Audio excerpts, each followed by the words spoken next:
So welcome to Pallavi TV. మనకి ఏదైతే అమరావతి జిల్లాలో, మహారాష్ట్రలోని అమరావతి జిల్లాలో పరట్వాడ ప్రాంతంలో జరిగింది ఏదైతే ఇన్సిడెంట్ ఉందో, 180 మంది బాలికలను ట్రాప్ చేసి వాళ్ళను వీడియోలు చిత్రీకరించి, ఆ వీడియోలు దాదాపు 350కి పైగా వీడియోలు వాటిని సోషల్ మీడియా ప్లాట్ఫామ్లకు అమ్మడం కావచ్చు. ఈ అమ్మాయిలను వేధింపులకు గురి చేసి బ్లాక్మెయిల్ చేసి డబ్బులు వసూలు చేసిన ఘటన మనం చూసినాం కదా. సో మొన్న రీసెంట్గా అరెస్ట్ చేశారు నిందితుని అరెస్ట్ చేసి రిమాండ్కి తరలించారు. ఈ రిమాండ్లో పోలీసు అడుగుతున్న క్వశ్చన్లకు ఆ నిందితుడు చెప్తున్న విజయాలు చాలా విస్తుపోయేలా ఉన్నాయి. దాదాపు 7 మంది బాలికలకు సంబంధించినటువంటి పేర్లు బయటపెట్టిండు. ఎవరెవరిని ఎట్లా మోసం చేసిండు, ఎట్లా ట్రాప్ చేసిండు అనేది విచారణలో, పోలీస్ విచారణ నడుస్తూ ఉంది. విచారణలో 7 అమ్మాయిలకు సంబంధించినటువంటి విషయాలను నిందితుడు బయటపెట్టినట్టు ఇప్పటి వరకు బయటపెట్టినట్టు తెలుస్తూ ఉంది. సో బాధితురాలు విక్టిమ్ గర్ల్స్ ఎవరైతే ఉంటారో వాళ్ళ పేర్లు ఎక్కడా బయటికి రాకుండా వాళ్ళకి సంబంధించి వీడియోలు ఎక్కడెక్కడ పోస్ట్ చేసిండు, ఏ ప్లాట్ఫామ్ మీద పోస్ట్ చేసిండు, ఐపీ అడ్రస్ ఏంది, సో ఆ ప్లాట్ఫామ్లో డిలీట్ చేయాలంటే ఎట్లా చేయాలి. సో ఇప్పటి వరకు ఈ బాధితుల వీడియోలు ఆల్రెడీ బయట పబ్లిక్ డొమైన్లో కావచ్చు, వివిధ సీక్రెట్ మనకు టెలిగ్రామ్స్ యాప్స్ లాంటి వాటిలో ఆల్రెడీ ఉన్నాయి కదా. సో వాటిని ఎట్లా డిలీట్ చేయాలని అనే దాని మీద సైబర్ సెల్ అధికారులతో కలిసి దర్యాప్తు చేస్తూ ఉన్నారు.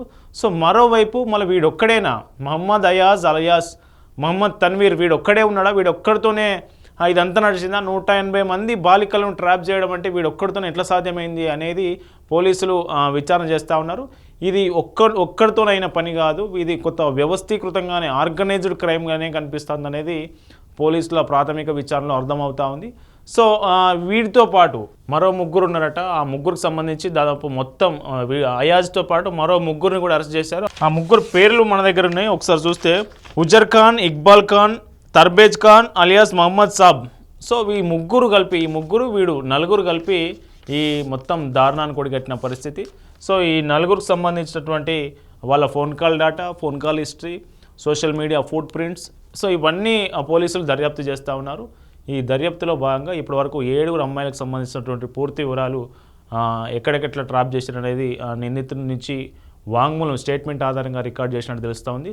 సో మరోవైపు ఇంకా అసలు వీడు ట్రాప్ చేసాడు, ఎట్లా ట్రాప్ చేస్తున్నాడు, ఏదైనా హోటల్కి తీసుకుపోతున్నాడు, లాడ్జ్ కానీ హోటల్ కానీ తీసుకుపోతున్నాడు, అటు ముంబై కానీ ఇటు పూణే కానీ, అట్లాగే ఇప్పుడు వీడు ఉంటున్న ఏరియాకు దగ్గరగా ఉన్నటువంటి హోటల్స్ ఏవైతే ఉన్నాయో వాటిలో సీసీటీవీ ఫుటేజీలు కూడా పోలీసులు ఇప్పుడు తీస్తూ ఉన్నారు.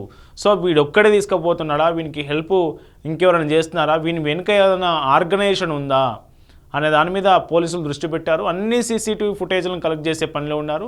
వీడు ఎక్కడెక్కడైతే వీడు ఇచ్చే స్టేట్మెంట్స్ ఆధారంగా ఏ హోటల్కి పోయిండు, ఏ లాడ్జ్లకు పోయిండు, సో ఎట్లా రికార్డ్ చేసిండు, ఎక్విప్మెంట్ ఏమేమి ఉన్నాయి అనే దాని మీద పోలీసులు విచారణ చేస్తూ ఉన్నారు. సో మొత్తానికైతే మన అమరావతి జిల్లాకు సంబంధించినటువంటి ఏదైతే 180 మంది బాలికలను ట్రాప్ చేసిన ఘటన ఉందో దీనికి సంబంధించి సంచలన విషయాలు రోజు రోజుకు బయటపడతా వస్తూ ఉన్నాయి. సో ఇప్పటికే వీడి ప్రైమ్ అక్యూజ్డ్ మహమ్మద్ అయాజ్ ఇంటిని బుల్డోజర్తో కూల్చివేసిన పరిస్థితి. సో మిగతా నిందితులకు సంబంధించి కూడా వాళ్ళ ఆక్రమణలు ఉన్నాయేమన్నా అనే దాని మీద మున్సిపాలిటీ అచలాపూర్ మున్సిపల్ కౌన్సిల్ అధికారులు చూస్తూ ఉన్నారు. సో మొత్తానికి ఈ ఇన్సిడెంట్లో ఈ 21 తేదీ వరకు వీనికి రిమాండ్ ఉంది. సో 21 తేదీ తర్వాత మళ్ళీ కోర్టులో ప్రొడ్యూస్ చేస్తే కోర్టు ఏం తీర్పు ఇస్తుందో చూడాలి. సో మొత్తానికి మాత్రం ఇప్పుడు పోలీసులు ఈ రిమాండ్లో భాగంగా పోలీసులు అతని నుంచి కీలక వివరాలు అయితే రాబడతా ఉన్నారు.